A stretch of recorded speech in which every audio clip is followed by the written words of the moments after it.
My name is Eli Yoder, and I was born and raised in the heart of an Amish community in Pennsylvania. My life was one of simplicity. No electricity, no cars, no distractions from the out.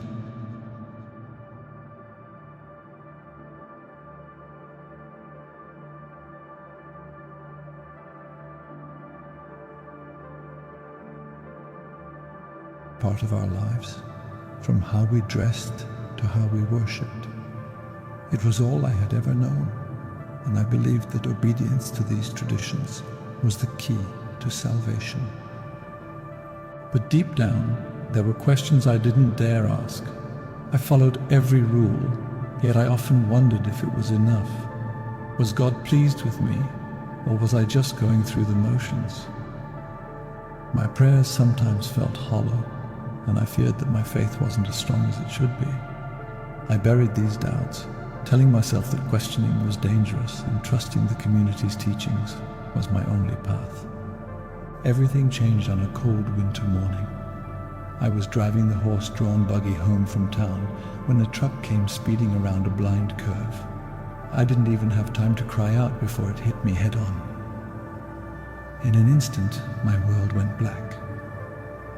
Little did I know, my journey was just beginning. The moment the truck hit my buggy, time seemed to stand still. There was a deafening crash and then silence. I expected pain, but instead, I felt nothing. When I opened my eyes, I wasn't in my buggy or on the road. I was somewhere else entirely. It was dark, not just the absence of light, but a suffocating darkness that pressed against me from every side. The air was heavy and a cold dread seeped into my soul. I tried to move, but it felt as though the ground wasn't solid.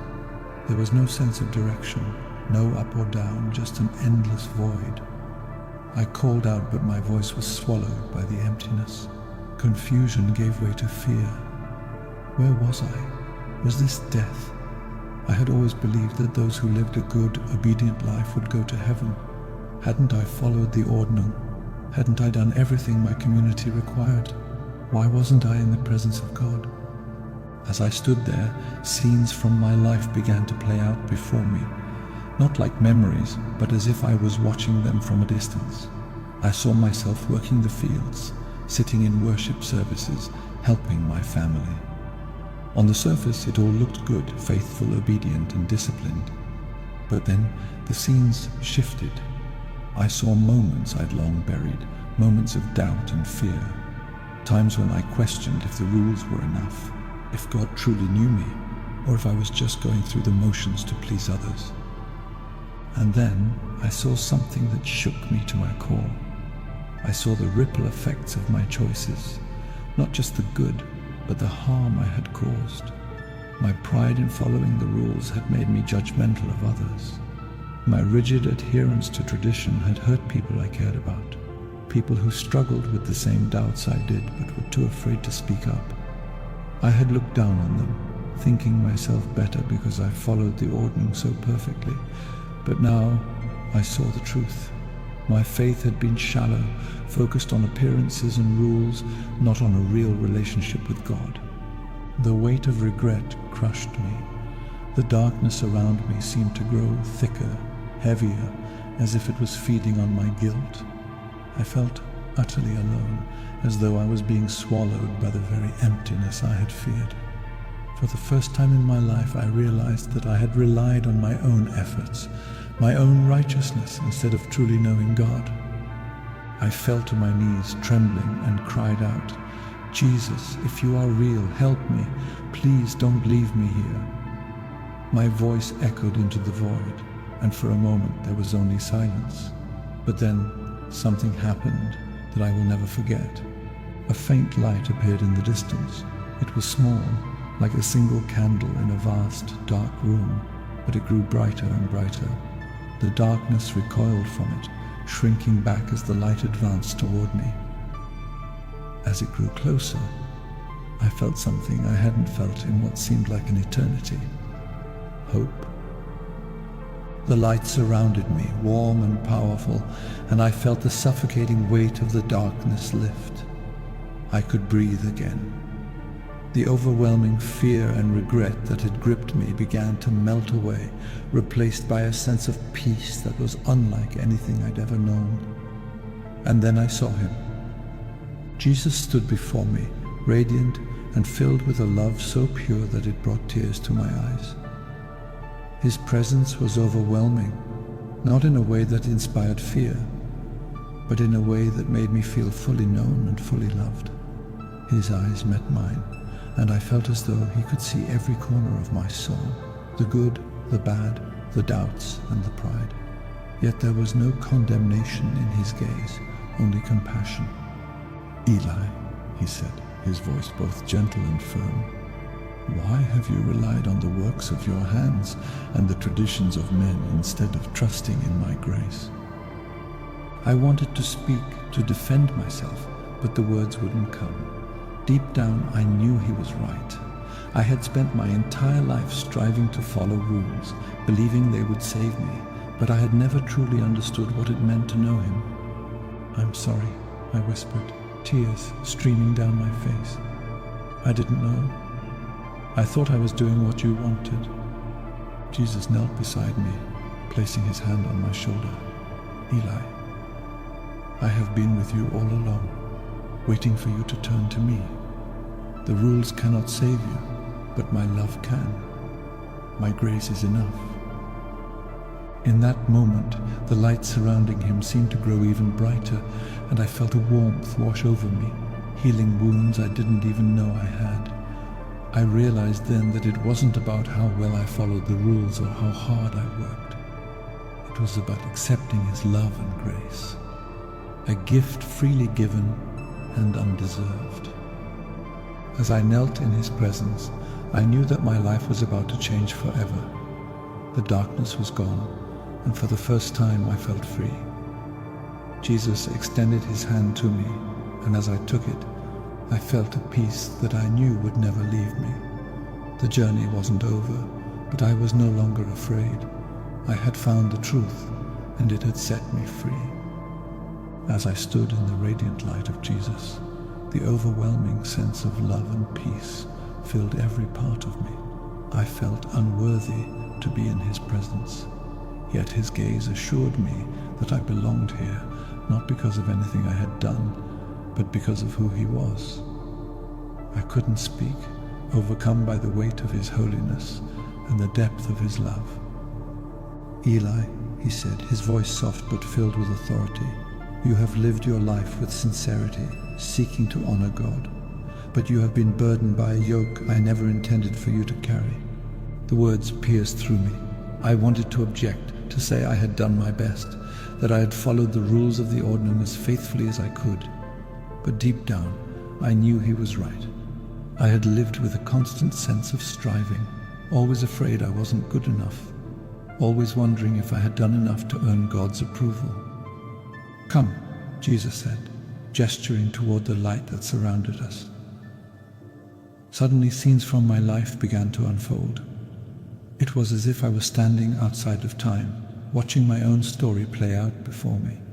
At first I saw the good, the moments of hard work, devotion, and faithfulness. I saw the countless hours spent in the fields, the prayers offered in the quiet of the night, the sacrifices made to live a simple life. But then the scenes shifted.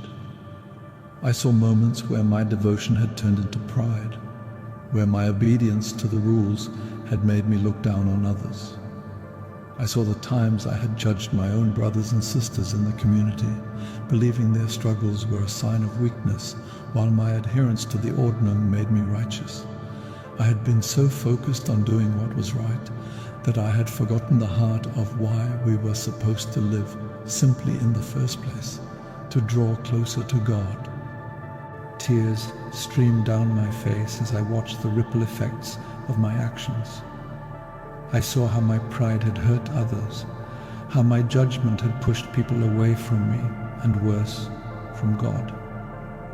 There were moments I had dismissed as minor, but now I could see their full weight. A careless word here, a refusal to show grace there. They had all added up, leaving wounds I hadn't even realized I had caused.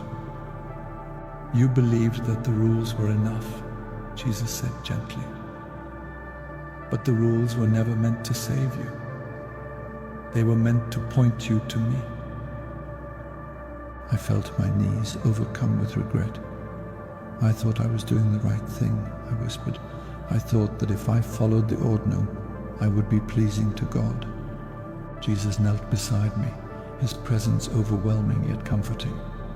Eli, you cannot earn what has already been given. My grace is a gift, not a reward.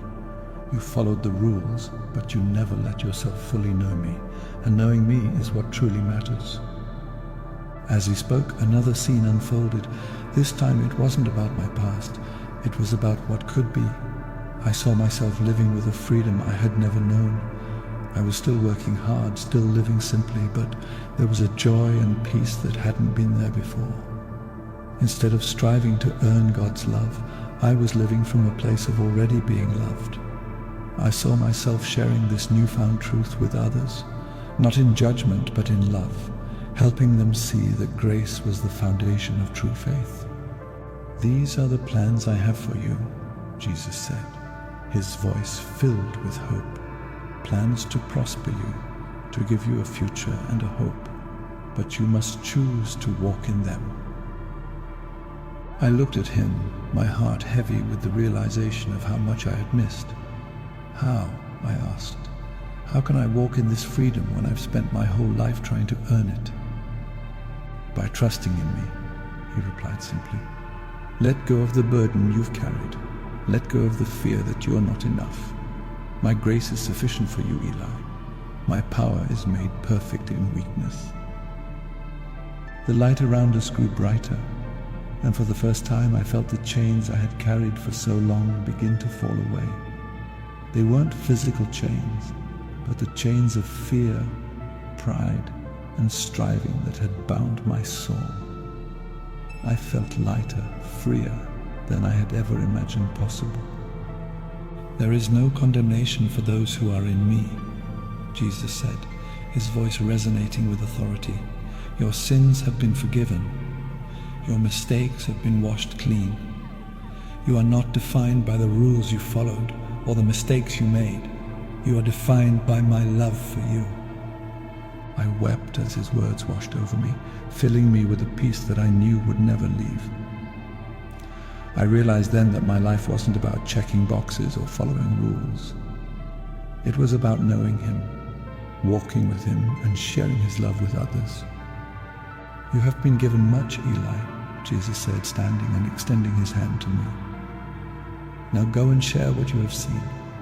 Help others see the truth, not the weight of religion, but the freedom of grace.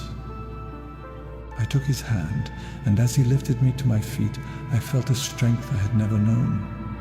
The light around us seemed to pulse with life, and I knew that this moment had changed everything.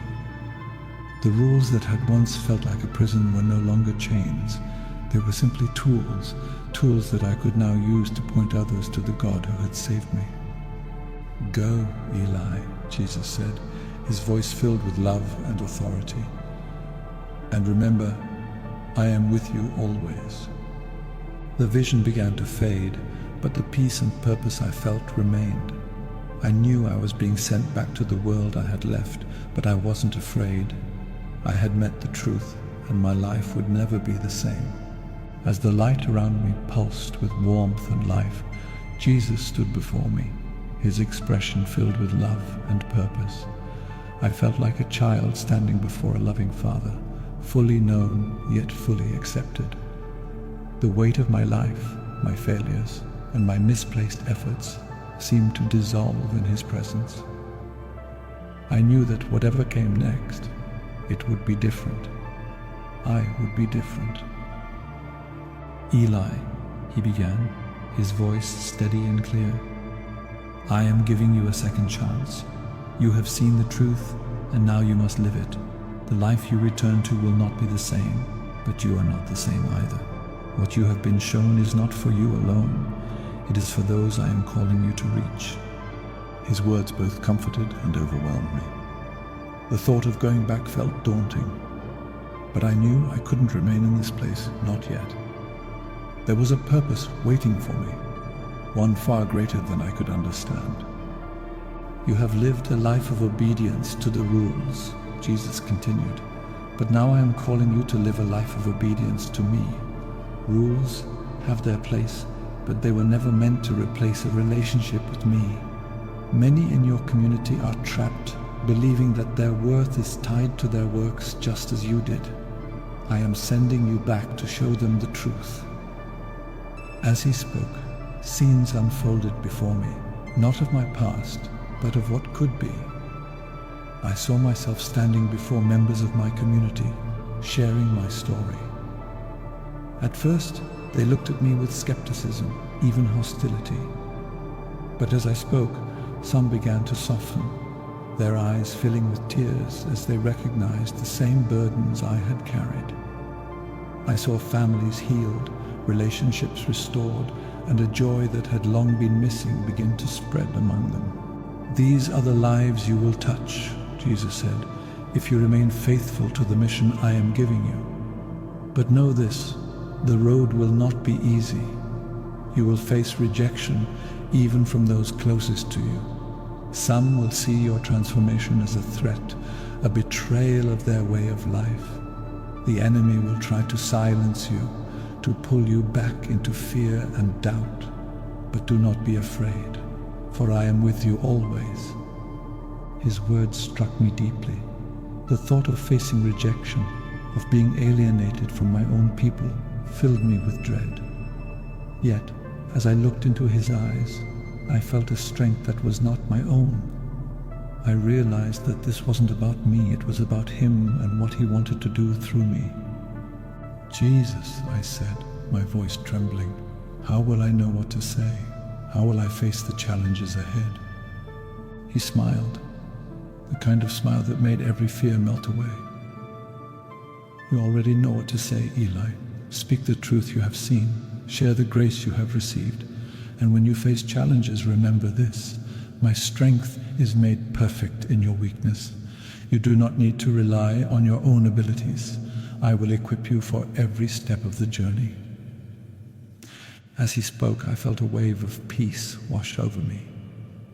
I didn't need to have all the answers. I just needed to trust him, to take one step at a time and let him guide me. Eli, he said, his tone growing softer but no less powerful, the life you return to will be different, but it will be abundant. You will walk in freedom, not fear. You will know my love, not just as a concept, but as a reality. And you will share that love with others, not through rules, but through relationship. I nodded, tears streaming down my face. I will do it, I said. I will share what you've shown me. I will trust you. He placed his hand on my shoulder, and I felt a surge of warmth and strength unlike anything I had ever known. Go, Eli, he said. Your mission begins now. The light around us began to shift, growing softer. I felt myself being pulled back, the warmth of his presence remaining in my heart even as the vision faded. I opened my eyes to find myself lying on the side of the road, surrounded by paramedics. The pain in my body was intense, but it paled in comparison to the peace that filled my soul. In the days that followed, I began to recover from the accident, both physically and emotionally. At first, I didn't know how to explain what I had experienced. Who would believe me? But the more I prayed, the clearer it became. I couldn't keep this to myself. Jesus hadn't shown me these things just for my benefit. I had been given a mission, and I couldn't turn away from it. The first time I shared my story with my family, the reaction was mixed. Some listened with quiet awe, their eyes reflecting a glimmer of hope. Others looked at me with suspicion, questioning whether I had truly encountered Jesus or simply imagined it. The hardest part was facing the rejection of those who couldn't accept what I was saying. Yet, even in those moments, I felt the presence of Jesus, reminding me that I wasn't alone. As I began to share my testimony more widely, I saw the seeds of change being planted. People who had lived their entire lives under the weight of rules began to see the beauty of grace. Those who had doubted their worth found hope in the truth that they were loved unconditionally. It wasn't an easy journey, but every moment of rejection, every challenge I faced, was worth it to see even one life transformed. Now I wake up each day with a renewed sense of purpose. I am no longer bound by fear or striving. I am free, not because of what I've done, but because of what Jesus has done for me. And as I walk this path, sharing his love and truth, I know that he is with me, just as he promised. My mission is clear, and I will carry it out, trusting him every step of the way. When I woke up in the hospital, my body was battered, but my soul felt completely new.